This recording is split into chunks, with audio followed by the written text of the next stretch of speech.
नमस्कार, बुलेटिन में आपका स्वागत है। मैं हूं आपके साथ आशा सरमाल। शुरुआत करते बुलेटिन के इस वक्त की बड़ी खबर से शुरुआत करेंगे। आपको बताते चले कि सर्वदलीय बैठक को लेकर लगातार लोगों में भी अब यहां हलचल बढ़ती हुई नजर आ रही है, क्योंकि श्रीनगर में सर्वदलीय बैठक को लेकर लोगों में हलचल बढ़ गई है और बैठक में भाग लेने के लिए दिल्ली रवाना हो चुके हैं डॉक्टर फारूक अब्दुल्ला। और डॉक्टर फारूक अब्दुल्ला ने बैठक में जोर शोर से अपने मन की बात रखने का ऐलान किया था। अब देखना यह है कि जब शाम 3 बजे बैठक शुरू होती है तो डॉक्टर फारूक अब्दुल्ला की तरफ से कौन कौन से मुद्दों को लेकर चर्चा की जाएगी। महबूबा मुफ्ती कल से ही रवाना हो चुकी है दिल्ली के लिए, लेकिन आज सुबह 11 बजे यहां पर डॉक्टर फारूक अब्दुल्ला भी दिल्ली के लिए रवाना हो चुके हैं और जाहिर तरीके से अब लोगों के अंदर यहां हलचल बढ़ती हुई नजर आ रही है और लोग अब पशोपेश में देखे जा रहे हैं कि आखिर क्या कुछ बातचीत शाम 3 बजे देखने को मिल सकती है। आपको बताते चले कि डॉक्टर फारूक अब्दुल्ला ने बैठक में जोर शोर से अपने मन की बात रखने का ऐलान किया था। बड़ी बड़ी बातें वो करते हुए नजर आए थे। कल भी बैठक हुई, उससे पहले भी यहां पर गुपकार अलायंस की तरफ से बैठक की गई, जिसमें ऐलान किया गया कि हर एक नेता जिसको बुलावा मिला है वो इस मीटिंग में शामिल होगा। लेकिन अब यहां पर देखना यह होगा कि शाम 3 बजे जब प्रधानमंत्री नरेंद्र मोदी के साथ सर्वदलीय बैठक शुरू होती है तो कितने आला अधिकारी अपनी बात को सामने रख पाते हैं और कौन कौन से मुद्दों को लेकर चर्चा करेंगे, यह बड़ी बात रहेगी। लेकिन श्रीनगर के अंदर सर्वदलीय बैठक को लेकर अब लोगों के अंदर हलचल जो है वो बढ़ती हुई नजर आ रही है। इसी खबर पर ज्यादा जानकारी के लिए हमारे सहयोगी सैयद तजम्मुल हमारे साथ जुड़ चुके हैं। तजम्मुल, जिस तरह से अटकलें ये लगाई जा रही थी कि अलग अलग मुद्दों को लेकर बातें हो सकती हैं, लेकिन लोगों के अंदर अब हलचल बढ़ती हुई नजर आ रही है। सबसे पहले आम जनता की ही बात करेंगे।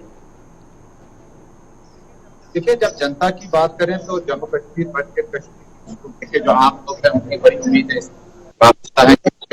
करीबन 30 माह के बाद जम्मू कश्मीर की जो है वो मुल्क के आला सियासी रहनुमाओं शामिल है और नेशनल सिक्योरिटी एडवाइजर और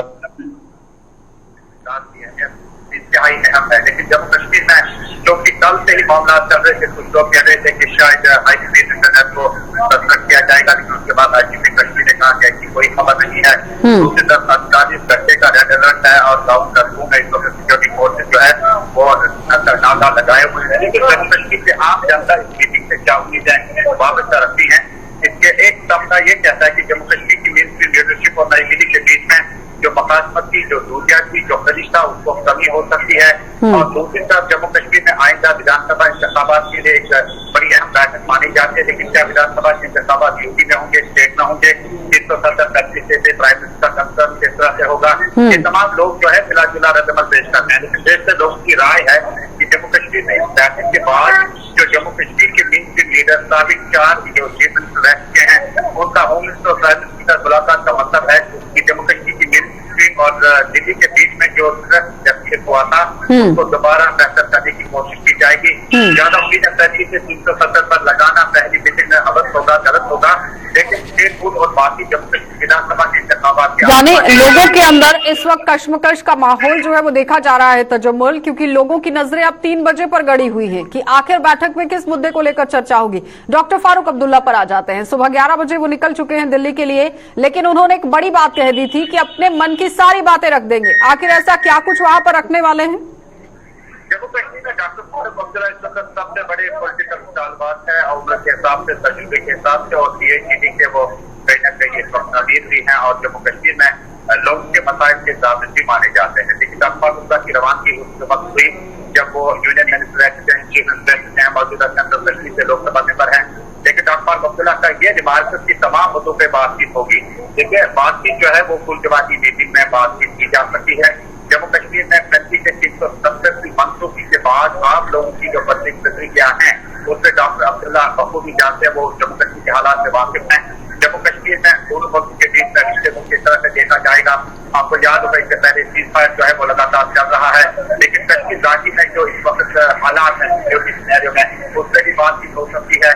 कोई न कहीं लैंड एक्सट्रैक्शन से लेकर बाकी कंट्रेक्टर्स के मसाइल हैं, सड़क हादसों के मसाइल हैं, बहुत सारे इशूज हैं जो कहीं न कहीं गवर्नर और गवर्नमेंट के साथ बराह रास्त जुड़ सकते हैं। सबसे बड़ी बात यह है कि जम्मू कश्मीर में आने वाले दिनों में जिनकी लगातार अल्ताफ बुखारी, सज्जाद लोन, महबूबा मुफ्ती, फारूक अब्दुल्ला, गुलाम नबी आजाद इस बात से इनकार नहीं करते हैं कि जम्मू कश्मीर में विधानसभा के इंतखाबात होने चाहे ताकि लोगों को अपनी जो जमहूरी का चमन में जिंदगी गुजारने का मौका था उसको कहीं न कहीं उसमें। लेकिन तजम्मुल, कहीं ना कहीं आम लोगों की तरफ से रोष भी देखा गया कि आखिर कश्मीर के मुद्दों को सामने रखने की कोशिश की जाएगी, लेकिन जम्मू के मुद्दों को सामने कौन रखेगा, जिसके बाद भारतीय जनता पार्टी ने पूरा बीड़ा उठाया वहां पर कि जम्मू के जनता की आवाज को बुलंद भारतीय जनता पार्टी करेगी। लेकिन सबसे बड़ी बात यहां पर यह है कि जिस तरह से डॉक्टर फारूक अब्दुल्ला भी कहते हुए नजर आए हैं और महबूबा मुफ्ती भी कहती हुई नजर आई है कि सबसे पहले विशेष दर्जे को लेकर भी बातचीत होगी, कोई भी इस तरह से यहां पर खिलवाड़ नहीं हो सकता है, इस पर चर्चा जरूर होगी। क्या लगता है कि चर्चा होगी?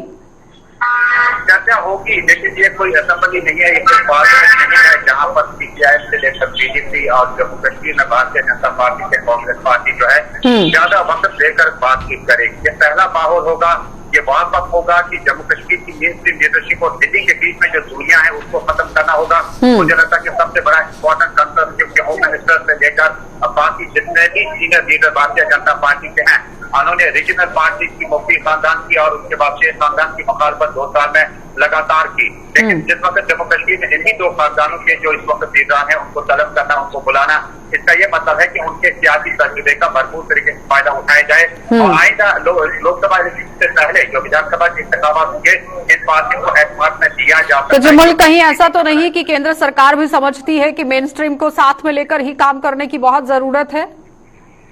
देखिए, जम्मू कश्मीर में आप स्टेक होल्डर्स की बात करें, कुछ लोग नाराज हैं जो इलेक्टोरल पार्टिसिपेशन में हिस्सा नहीं लेते हैं, वो कहते हैं कि इससे कोई तथ्य अमल नहीं होगा।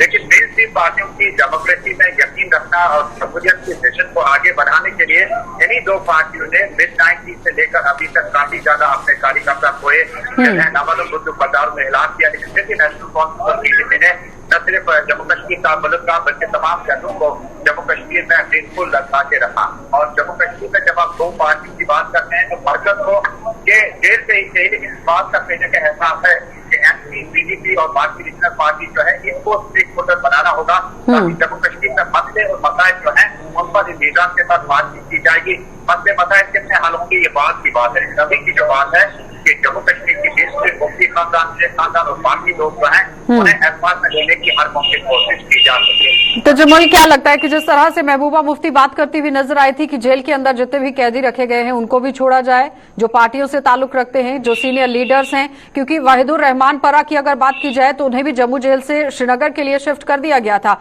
अब क्या लगता है कि इस तरह से मुद्दे जो है वो पीएम के सामने रखे जाएंगे और कितनी सहमति बन पाएगी, ये सवाल रहेगा। देखिए, महबूबा मुफ्ती ने गुफ्तार में साफ तौर पर कहा कि न सिर्फ हमने हमसाए मुल्क के साथ ताल्लुकात बेहतर करने होंगे बल्कि सीनियर या पॉलिटिकल मेजर्स या एतमादी के तौर पर जिस वक्त नई अफसर का डिटेंशन खत्म कर दिया गया, मोहम्मद ताज मस्ती का डिटेंशन खत्म कर दिया गया और उसके बाद बारी है यूथ प्रेसिडेंट वहीदुर रहमान परा की, उन्हें श्रीनगर के जेल में शिफ्ट किया गया तो दिलवाल जेल दी गई। ये एक एतमादी का कदम है और हो सकता है कि इससे भी बात नहीं होगी। इंजीनियर रशीद का भी नाम हमने लिया, काफी सारे नाम लेकर दिया। वो लोग जो 35% की मनसूखी के बाद बहुत सारे लोग अभी भी बंद है, उन्हें भी या तो रिहा किया जाना चाहिए जो कोविड-19 का मामला है। दूसरा, कहीं न कहीं एतमादी के तौर पर ईरान की दर वापसी का मतलब है कि आने वाले दिनों में जो भी अपॉइंटमेंट होगा लेकिन तजम्मुल, सवाल यहाँ पर यह है कि महबूबा मुफ्ती की तरफ से बहुत से मुद्दे सामने रखे गए। उन्होंने धारा 370 को लेकर, 35A को लेकर इशारों में बात कह दी, पाकिस्तान से बात करने की बात कह दी, उन्होंने कैदियों को रिहा करने की बात कह दी कि जो नेता हैं कैदी बनाकर रखे गए हैं उन्हें छोड़ा जाए, अगर दिल्ली में है तो जम्मू कश्मीर में लाया जाए। यानी महबूबा मुफ्ती ने कहीं ना कहीं अपना कड़ा रुख इख्तियार किया और इशारों में समझाने की कोशिश की कि वहां पर जाकर वो क्या बात करने वाली है। लेकिन डॉक्टर फारूक अब्दुल्ला ने अभी तक कोई पत्ता नहीं खोला है। नेशनल कॉन्फ्रेंस पार्टी की अगर बात की जाए तो वो साफ तरीके से कह रही है कि जम्मू कश्मीर और लद्दाख के लोगों के हित की आवाज को वहां पर बुलंद किया जाएगा। देखिए, ये अलग अलग परसेप्शन है, अपनी अपनी पॉलिटिकल पार्टी की आजादी होती है। मुफ्ती मोहम्मद सईद का ही रोल में था और तलब रूल के आसपास ये बात साफ तौर पर दर्ज की गई है। दिल्ली और इस्लामाबाद के बीच में डायलॉग का को फिक्स करना होगा और उसके बाद जब आप कैदियों की बात करते हैं तो मुफ्ती मोहम्मद सईद से लेकर महबूबा मुफ्ती तक उन्होंने हर बार वकालत की, चाहे जो लोग इलेक्टोरल अटेंडेंस में यकीन नहीं रखते उनसे भी बातचीत करनी होगी। जेलों के दरवाजे उन्होंने जिस वक्त उन्हें हुकूमत मिली उन्होंने खोल दिए और ये पार्टी का एजेंडा है। लेकिन नेशनल कॉन्फ्रेंस के लिए बड़ी मजबूरी ये है पार्टी का वजूद जम्मू में भी है। और तजम्मुल, आखिरी सवाल, कहीं ऐसा तो नहीं कि सारा खेल जो है वो सिर्फ और सिर्फ कुर्सी का है, उसी को लेकर आज बातचीत होगी? देखिए, मामला बहुत सारे होंगे लेकिन सबसे बड़ा मामला मेरे लिए और जम्मू कश्मीर के अवाम के लिए है कि एक बार फिर मेनस्ट्रीम पार्टियां जो कश्मीर प्रोविंस की, जम्मू की है, बाकी इलाकों से है, उनके रिश्ते को बेहतर करने के लिए इस मीटिंग को वापस के तौर पर देखा जा सकता है। और इस मीटिंग के बाद जब दूसरी मीटिंग का मसाइल हल नहीं होंगे, एक चीज तो हुआ कि पीडीपी को जितना नुकसान मेनस्ट्रीम पार्टी को हुआ उतना किसी पार्टी को नहीं हुआ। काफी देर रात पार्टी, लेकिन तजम्मुल, यहाँ पर सवाल ये भी था कि डीडीसी के चुनावों में भी ये सारी मेन स्ट्रीम पार्टीज एक होती हुई नजर आई थी, जिसके बाद इन्होंने गुपकार अलायंस बनाया। लेकिन कुछ ही दिनों के बाद आपने भी देखा और जनता ने भी देखा कि किस तरह से गुपकार अलायंस के अंदर मतभेद शुरू हो गया और वो टूटता हुआ नजर आया। एक एक करके नेता बीच में से निकलते गए, लेकिन आज फिर से एकजुट होकर दिल्ली पहुंच गए हैं। तो जाहिर तरीके से खेल जो है वो कुर्सी का चल रहा है कि आपसी गठबंधन जो है वो कर लिया जाए और उसके बाद कुर्सी पर जब विराजमान होते हैं तो देखा जाएगा क्या कुछ करना है। देखिए, मेनस्ट्रीम पार्टी के लिए कुर्सी का वजूद जो है वो इंतहाई लाजमी है, जितना एक इंसान को सांस लेने के लिए हवा की जरूरत होती है। जम्मू कश्मीर में कोई भी पार्टी हो, वो डीडीसी चुनाव के बाद अगर कोई लीडर राय फरार इख्तियार करता है और पहले पीएचडी के नाम पर वोट देकर कुछ डीडीसी मेंबरान की निशस्तें हासिल करता है, बाद में कहता है कि हमें ज्यादा सीटों का बंटवारा नहीं मिला, नेशनल कॉन्फ्रेंस से सारी चीजें अपने पास रखी। लीडर का जिक्र करते हैं शुमाली कश्मीर का कुपवाड़ा, हंदवाड़ा, लंगे, और ये पार्टी का वजूद उस एरिया में, लेकिन नेशनल कॉन्फ्रेंस वहाँ उतनी मजबूत है जितना पीपल्स कॉन्फ्रेंस है। जब आप डीडीसी के मेंबरान के लिए निशस्त का तकाबंद लाते हैं तो इन चीज को बड़ा बारीक बीनी से देखना चाहिए। लेकिन इस पर ध्यान गड़ाना बहुत जरूरी है तजम्मुल, क्योंकि तस्वीर जो है वो 3 बजे के बाद ही क्लियर हो पाएगी, साफ हो पाएगी कि आखिर कौन कौन से मुद्दों को लेकर ये लोग वहां पर बातचीत कर रहे हैं। क्योंकि डॉक्टर फारूक अब्दुल्ला, उमर अब्दुल्ला पहले भी पीएम के साथ मिल चुके हैं। जब 5 अगस्त की मीटिंग हुई थी, सब जानते हैं, और इन्होंने ही आकर जनता को समझाया था कि कुछ ऐसा बड़ा नहीं होने वाला है। और महज एक दिन के बाद ही जितना बड़ा तूफान देखा गया था वो सबने देखा था। अब देखना यह होगा कि आखिर जो बैठक के अंदर बातें होती हैं वही बातें आम जनता को बताई जाती हैं या नहीं, ये सवाल रहेगा। बहुत बहुत धन्यवाद तजम्मुल जुड़ने के लिए। तो फिलहाल आपने देखा कि सैयद तजम्मुल हमारे सहयोगी हमारे साथ जुड़े हुए थे, जो पूरी जानकारी दे रहे थे कि किस तरह से यहां पर मीटिंग जो है वो की जा सकती है। लेकिन देखने वाली बात यह है कि गुपकार अलायंस अगर एक होकर मीटिंग के अंदर पहुंचा हुआ है तो किस तरह से बातचीत होगी, कौन कौन से मुद्दों को लेकर बातचीत होगी, ये शाम 3 बजे के बाद ही यहां पर साफ हो पाएगा।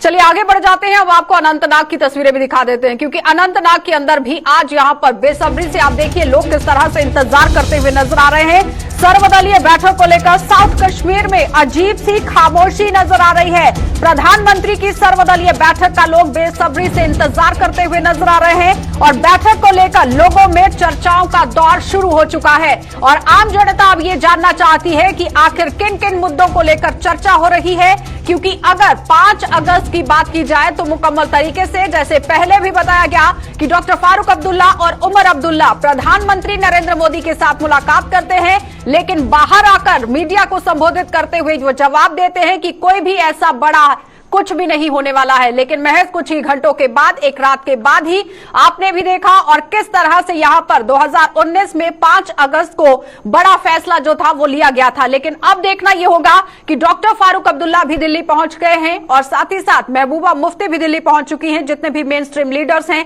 जिन्हें न्योता दिया गया है वो सब दिल्ली पहुंच चुके हैं और शाम 3 बजे बैठक होने वाली है।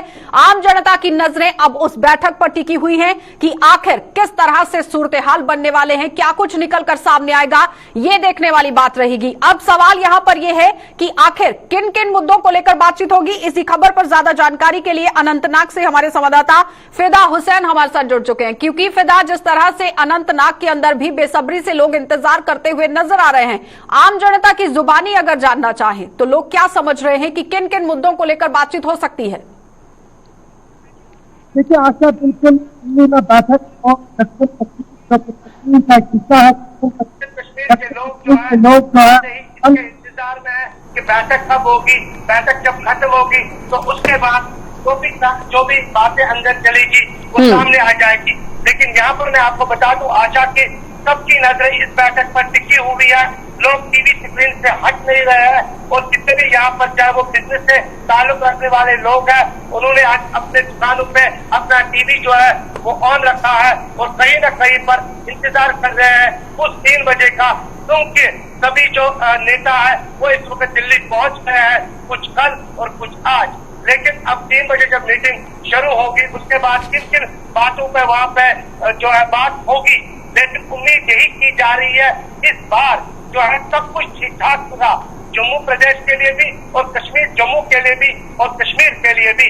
यानी कि अगर हम कश्मीर घाटी की बात करेंगे, दक्षिण कश्मीर के लोगों की बात करेंगे, कल से यहाँ पर जो लोग हैं एक दूसरे के साथ बात करते हुए नजर आ रहे हैं कि इस बार जो मुल्क के प्रधानमंत्री है श्री नरेंद्र मोदी जी, वो कुछ न कुछ जो है आज जरूर ऐलान करेंगे और शायद 3 बजे। लेकिन फिदा, ग्राउंड पर आप मौजूद हैं, लोगों से बातचीत भी हुई होगी, क्या लगता है लोगों के जहन में इस वक्त क्या चल रहा है कि किस मुद्दे को लेकर बातचीत हो सकती है और क्या कुछ बड़ा होगा?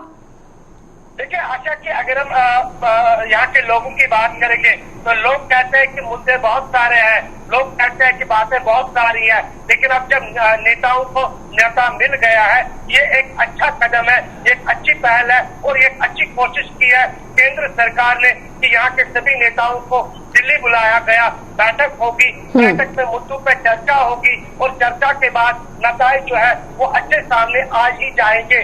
क्योंकि अब यहाँ पर ये भी लोग चाहते हैं कि अगर यहाँ पर चुनाव होंगे, लेकिन वो चुनाव कब होंगे, अगर यहाँ पर स्टेटहुड में वापस दिया जाएगा तो वो स्टेटहुड कब दिया जाएगा, अगर यहाँ पर जो नौजवानों को रोजगार देने की बातें की गई है, नौजवानों को कब यहाँ पर रोजगार दिया जाएगा। यानी कि बहुत सारे विकास को लेकर बातें हो रही है, यानी कि बहुत सारे मामलों को लेकर यहाँ के लोग इंतजार कर रहे हैं। फिदा, अनंतनाग बिजबिहाड़ा की बात की जाए तो पीडीपी का गढ़ माना जाता है, वहां पर आम लोग किस तरह से उम्मीदें लगाए बैठे हैं महबूबा मुफ्ती पर, क्योंकि महबूबा मुफ्ती तो अपना इख्तियार कर चुकी है कड़ा रुख। देखिए बिल्कुल आशा, मैं आपको बता दूं कि अगर हम महबूबा मुफ्ती की बात करेंगे जो कि अध्यक्ष है पीपुल्स डेमोक्रेटिक पार्टी की और पूर्व मुख्यमंत्री भी रही जम्मू कश्मीर की, लेकिन जब पीएम की बैठक हुई उसके बाद वो सीधे बिजबिहाड़ा पहुंची जहां पर वो अपने पिता के कब्रिस्तान पे गई, वहां पर कुछ समय बिताया, उसके बाद उन्होंने पत्रकारों के साथ बात भी की। अब ये देखना होगा कि क्या वो अपनी बात किस तरह से वहां पे रखती है, क्योंकि जिस तरह से महबूबा मुफ्ती का ये पहला दौरा है 370 हफ्ते के बाद, मैं आपको याद दिला दूं कि पहली बार वो दिल्ली पहुंची और जब वो दिल्ली पहुंची होगी तो दिल्ली में उनके पास कौन कौन सी बातें होगी, क्योंकि भी है और बहुत सारे नेता है वहाँ पे, अब्दुल्ला है, और अब क्या क्या बातें निकलकर सामने आ ही जाती है वो 3 बजे के बाद पता चलेगा। चलिए फिदा, बहुत बहुत धन्यवाद जुड़ने के लिए। तो फिलहाल आपने देखा कि फिदा हुसैन हमारे साथ जुड़े हुए थे जो पूरी जानकारी दे रहे हैं कि किस तरह से हालात बिजबिहाड़ा के अंदर, अनंतनाग के अंदर भी देखे जा रहे हैं, क्योंकि अनंतनाग की अगर बात की जाए तो मुकम्मल तरीके से आप देखिए लोग किस तरह से बेसब्री से इंतजार करते हुए नजर आ रहे हैं। हर किसी की आज नजर जो है वो टीवी स्क्रीन पर गड़ी हुई है और वो जानना चाहते हैं कि आखिर शाम 3 बजे जब पीएम के साथ सर्वदलीय बैठक होती है किन किन मुद्दों को लेकर होगी और क्या कुछ निकलकर सामने आएगा, ये देखने वाली बात है। चलिए तो अब आपको आगे बढ़ जाएंगे और आपको लिए चलेंगे जिला राजौरी के अंदर भी किस तरह से सरगर्मियां तेज देखी जा रही हैं वो जानना बहुत जरूरी है। पीर पंचाल की गली की अगर बात की जाए तो राजौरी जिले में भी सर्वदलीय बैठक को लेकर उत्सुक हैं यहां पर लोग और सियासी दलों के नेता भी बेसब्री से इंतजार में बैठे हुए हैं और राजौरी पुंछ में अलर्ट जारी कर दिया गया है, सुरक्षा के भी कड़े इंतजाम कर दिए गए हैं। और आपको यह भी बताते चले जम्मू कश्मीर केंद्र शासित प्रदेश में 48 घंटे के लिए रेड अलर्ट जारी कर दिया गया है। सर्वदलीय बैठक यहां पर होने वाली है तो मुकम्मल तरीके से आप देखिए अब सियासी दलों के नेता जो है वो भी नजरें गड़ाकर टीवी स्क्रीन के सामने बैठे हुए हैं और शाम 3 बजे का इंतजार कर रहे हैं कि आखिर क्या कुछ निकलकर सामने आएगा, क्योंकि हर बार पीएम का संबोधन काफी अहम रहा है, लेकिन इस बार पीएम की जो सर्वदलीय बैठक है वो जम्मू कश्मीर केंद्र शासित प्रदेश के लिए काफी तरीके से मायने रखने वाली है कि आखिर सर्वदलीय बैठक के अंदर क्या कुछ चर्चा होगी, किन मुद्दों को लेकर होगी और उसका अंजाम क्या होगा, ये देखना बहुत जरूरी है। तो इस वक्त की बड़ी खबर आप देखिए कि राजौरी से निकलकर सामने आ रही है, जहां पर पीर पंचाल के राजौरी जिले में भी सर्वदलीय बैठक को लेकर लोग उत्सुक देखे गए हैं। सियासी दलों के नेता भी बेसब्री से इंतजार कर रहे हैं और राजौरी पुंछ में अलर्ट जारी कर दिया गया है और सुरक्षा के भी कड़े इंतजाम कर दिए गए हैं कि अगर किसी भी तरह की कोई स्थिति खराब होती है तो उसे किस तरह से नियंत्रण में करना है उसको लेकर भी कदम उठाए गए हैं। तो जाहिर तरीके से अब सबकी नजरें शाम 3 बजे पर टिकी हुई हैं। जमशेद मलिक हमारे साथ जुड़ चुके हैं। जमशेद, किस तरह से लोग जो है वो उत्सुक देखे जा रहे हैं, क्योंकि नेताओं की भी नजरें अब टीवी स्क्रीन पर गड़ी हुई है, क्या लगता है किन किन मुद्दों को लेकर चर्चा होगी और राजौरी की जनता क्या सोचती है? जी गुरुजी, बिल्कुल जब से ये बात सामने आई है कि 24 तारीख को ऑल पार्टी मीटिंग दिल्ली में होने जा रही है, उसके बाद एक अलग सा माहौल बना हुआ और खास करके अगर आज राजौरी की बात करें, आज राजौरी के अंदर बिल्कुल बेचैन सा माहौल नजर आ रहा है, क्योंकि लोगों में कई तरह की अफवाहें भी देर रात से फैलनी शुरू हो गई थी। जिस तरह देर रात को कहीं सोशल मीडिया साइट पर ये बातें सामने आ रही थी कि हाई स्पीड इंटरनेट को बंद रखा जाएगा, क्योंकि 2005 अगर हम 5 अगस्त की बात करें तो इसी तरह का माहौल तब भी देखा था, लोगों में अजीब सी बेचैनी। आज भी वैसा ही माहौल राज्य के अंदर देखने को मिल रहा है। हम सब पे बात करेंगे। हमारे साथ पीडीपी के स्टेट स्पोक्स पर्सन और district president Tajim full frame छोड़ दीजिए जमशेद को। जी जमशेद करिए बात। मतलब जिस तरह आज ये मीटिंग होने जा रही है, क्या उम्मीद है आपको किस तरह की मीटिंग है, क्योंकि देर रात से ही काफी अफवाहें भी हम सुनते आ रहे हैं। देखिए, सबसे पहला मेरा ये कहना है कि इस पे जो एक रियासती लीडर के साथ प्रधानमंत्री जो करने जा रहे हैं, ये एक कदम प्राइम मिनिस्टर की तरफ से उठाया गया है। हम नहीं समझते कि इमीडिएट इस पे आज ही कोई फैसला आ जाएगा और आज ही कोई चीजें होंगी। एक शुरुआत है जिसमें तमाम हमारे यहाँ रियासती लीडरान जो बड़े बात कर रहे हैं, और देखिए इसको कोई बचोड़ होगा। अभी इतनी कुछ कह पाना कि निकल के सामने आएगा, एक ही छड़ी घुमा दी जाएगी और सब कुछ ठीक हो जाएगा, ऐसा नहीं है। अभी आज की मुलाकात जो है वो 3:30 बजे के बाद जब हमारे लीडरान बाहर आएंगे, उन जो मौकफ है तमाम लोगों का, वो मौकफ अपना सामने रखेंगे प्रधानमंत्री के, जो लोगों के यहाँ जम्मू कश्मीर के रहने वाले तमाम लोगों के जज्बात एहसास हैं, उनकी सही नुमाइंदगी करने के लिए वहां पे जमशेद सवाल कीजिए कि अपनी ही पार्टी को लेकर अगर बातचीत करें तो क्या लगता है कि किस हवाले से बातचीत हो सकती है, किन मुद्दों को लेकर वहां पर कड़ा रुख जो है वो इख्तियार किया जाएगा, यानी कि किस एजेंडे से पार्टी वहां पर पहुंची हुई है? जो आपकी पार्टी की अगर हम बात करें पीडीपी की, क्या एजेंडा है आपका, किस एजेंडे को लेकर चल रहे हैं आप? दूसरी बड़ी बात यह है कि जिस तरह 5 अगस्त की बात करें उस वक्त सभी स्क्रीन पार्टियों ने यह कहा था कुछ बड़ा नहीं होने वाला है, और दूसरे दिन ही कुछ बड़ा सामने आ चुका था। इसी तरह आज भी कई अफवाहें हम सुन रहे हैं देर शाम से ही, क्या कुछ बड़ी चीज होने जा रही है जम्मू कश्मीर में? देखिए, ये क्या जो बदकिस्मती वो दिन था जब 5 अगस्त को एक फैसला लिया गया, लोगों की जो एस्पिरेशन के खिलाफ वो फैसला उसको लिया गया, लोगों को कॉन्फिडेंस में नहीं दिया गया। आज एक शुरुआत की गई है मरकज की तरफ से, और हमारी जहां तक पार्टी है उसका मौकफ क्लियर है। हम लोग एक बंधे हुए हैं पीपल्स अलायंस फॉर डिक्लेरेशन में। पीएचडी अपना मौकफ जो है, कल भी हमारी बैठक हुई है। सवाल कीजिए कि पीएचडी को लेकर ही आपने बात की है, डीडीसी चुनावों में भी पीएचडी आगे रहा था, लेकिन जब चुनाव जीत गए उसके बाद यहाँ पर एक एक करके बाहर निकलते गए। क्या लगता है इसी पॉलिसी से आज फिर से दिल्ली में पहुंचे हैं? असासा है जो उनके अपने एसेट है जम्मू कश्मीर के, वो सिक्योर की जाए, चाहे वो जॉब्स हो, चाहे वो लैंड्स हो, चाहे वो यहाँ के रियासत का अपना दर्जा जो खूबसूरती था जो हमारा हिंदुस्तान का आइन ने हमें दिया था, वो वापस लेने की बात हुई। तमाम हमारे मुतालबात हैं, प्रधानमंत्री साहब रखे जाएंगे। जिस तरह गुप्कार की अगर बात की, पहले भी आप अलायंस में आए, इलेक्शन लड़ा अपने अलायंस में आके, उसके बाद में देखा गया कि कुछ जमातें आपसे अलग होगी, आज दोबारा वही जमा होगी, क्या इसमें कोई नई चीज दोबारा देखने को मिल सकती है? देखिए, जमातें अलग होने का मकसद नहीं है। देखिए, रेलिवेंट ऑर्गेनाइजेशंस कौन है, कौन स्टेक होल्डर्स मेन है? नेशनल कॉन्फ्रेंस और पीडीपी मेन स्टेक होल्डर है, उसमें सीपीआईएम स्टेक होल्डर नहीं है, उसमें बाकी लोग भी शामिल हैं, ऐसा नहीं अलग हुए। और हमारा पीएचडी में आना किसी इक़्तिदार को हासिल करने के लिए पीएचडी बनाने का मकसद नहीं था, न इलेक्शन को लेकर हम लोग आए थे। ये एक बड़े मकसद को हल करने के लिए अलायंस बनाया गया। धारा 370 को लेकर बात की है पीडीपी पार्टी ने, किस तरह से वहां पर जाकर बातचीत करेंगे, लेकिन धारा 370 और 35 से सुप्रीम कोर्ट के दायरे में है, उसको लेकर क्या बातचीत वहां पर होगी, ये बड़ा सवाल है। यहाँ पे जम्मू कश्मीर लद्दाख यहाँ के रहने वाले तमाम लोगों की, हिंदू हो, मुसलमान हो, सिख हो, ईसाई हो, बौद्ध हो, उन तमाम लोगों की एस्पिरेशन को एड्रेस करना है, इन तमाम लोगों के एहसास जज्बात की तर्जमानी करनी है, वही हमारा पीएचडी का मकसद है। सर, आपकी तरफ से जो पार्टी की तरफ से मौकूफ रखा जा रहा है धारा 370 और 35 से, ये ऑलरेडी कोर्ट में केस चल रहा है, फिर इस पर बात करने का कौन?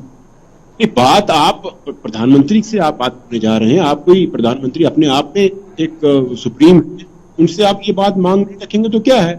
पहले 35(1) तो पहले भी कोर्ट में था। प्रधानमंत्री जी को सुप्रीम कोर्ट को चैलेंज नहीं कर सकते हैं, ये अधिकार किसी के पास नहीं है कि आप कोर्ट को चैलेंज कर दें। मौकफ रखा है, ये एहसास ये है, हमारा जो मौकफ है वो बिल्कुल साफ है कि आप क्या लगता है कि पीडीपी पार्टी सेंटिमेंट्स की राजनीति खेल रही है आम जनता को एक साथ लाने के लिए? हिंदुस्तान का आइन जो हमारा सबसे बड़ी किताब मानते हैं, हम एक ग्रंथ मानते हैं, उसने हमें दिया था, तो उसको आपने जिस तरह से छीना है, हम चाहते हैं कि आप उसकी बहाली करें। लोगों के आज सबसे ज्यादा नुकसान जम्मू के लोग जो है वो झेल रहे हैं इस धारा 370 के हटने।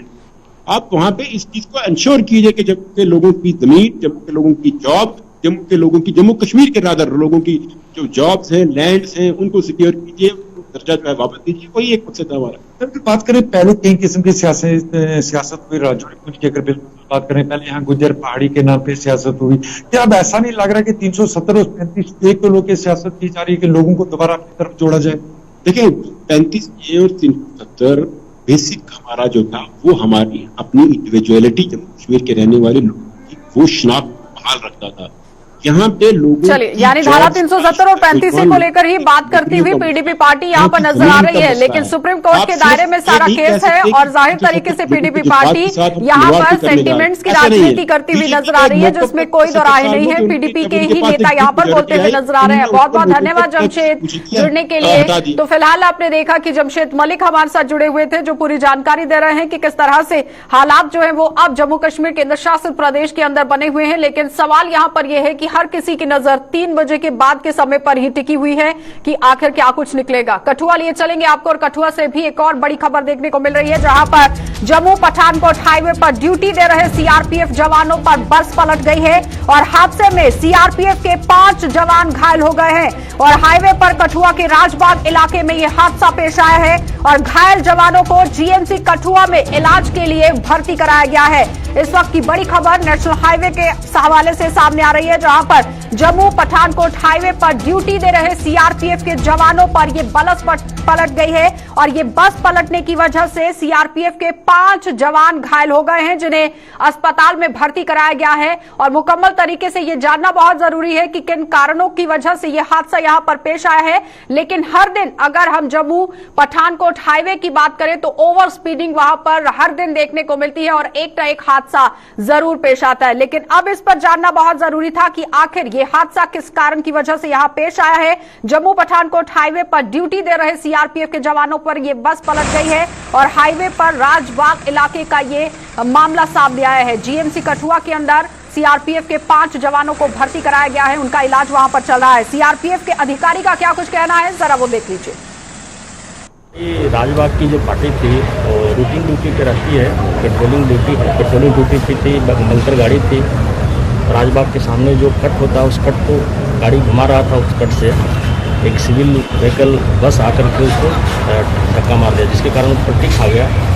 उसमें हमारे टोटल 5 एएसआई हवलदार और जवान मिलाकर 5 कानून थोड़ी चोटें सभी को आई है, लेकिन उसमें से 2 है, एक सोनू है और एक किशन पाल, वो तो थोड़ा सा हेड इंजरी है हेड में, वो भी स्टेबल है और आउट ऑफ डेंजर है, वो भी ठीक है भी, जैसा कि डॉक्टर ने बताया है।